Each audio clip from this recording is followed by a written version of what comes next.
அடுத்து விஸ்வநாதபுரியை சேர்ந்த ஆனந்த ஜோதி ஹேமலதான்ற தம்பதிக்கு 2 பெண் பிள்ளைங்க. சாய் லக்ஷனா வயசு 8, சாய் ஜீவா வயசு 4. இவங்க குடும்பமே தீவிர விஜய் ரசிகராம். இந்த 2 குழந்தைகளும் விஜய் மாமாவை பார்க்கணும்னு சொல்லி பயங்கரமா அடம் பிடிச்சிருக்காங்க. காலையில 11 மணிக்கு தன்னுடைய 2 குழந்தைகளை கூட்டிட்டு விஜய் பார்க்கறதுக்காக போயிருக்காங்க. விஜய் வருவாருன்னு காலையில இருந்து தண்ணி இல்லாம சாப்பாடு இல்லாம கால் வலிக்க தான் குழந்தைகளோட நின்றுட்டு இருந்தாங்க. ராத்திரி 7 மணிக்கு மேல விஜய் அந்த இடத்துக்கு வரும்பொழுது பயங்கர நெரிசல் ஏற்பட்டு அவங்களுடைய மூத்த மக மயங்கி கீழே விழுந்தா. சாய் லக்ஷனாவை அங்க இருந்து அவங்க மீட்டு ஆம்புலன்ஸ்ல ஏற்றி அனுப்புறாங்க. ஆனா கொஞ்ச நேரத்திலேயே இந்த தாய் ஹேமலதாவும் தன்னுடைய இளைய மகள் சாய் ஜீவாவும் கூட்ட நெரிசல்ல சிக்கி மிதிப்பட்டு நசுங்கி இறந்து போறாங்க. மருத்துவமனைக்கு தான் குழந்தைய ஏத்தி அமைச்சாங்கல்ல, அந்த குழந்தையும் பாதி வழியில இறந்து போயிட்டாங்க. ஒரே குடும்பத்தை சேர்ந்த தாயும் 2 மகளும் இறந்தே போயிட்டாங்க. குழந்தைங்க, வாழ வேண்டிய வாலிப பிள்ளைங்க, பெரியவங்க அநியாயமா தான் உயிரை இழந்துட்டாங்க. இந்த செய்தியெல்லாம் பார்க்க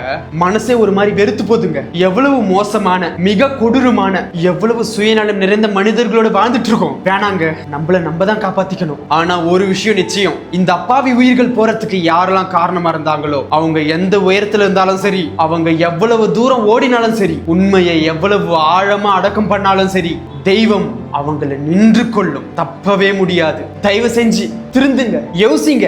நமக்கு ஒண்ணுனா எவனும் வரமாட்டான்றதை யோசிச்சு பாருங்க.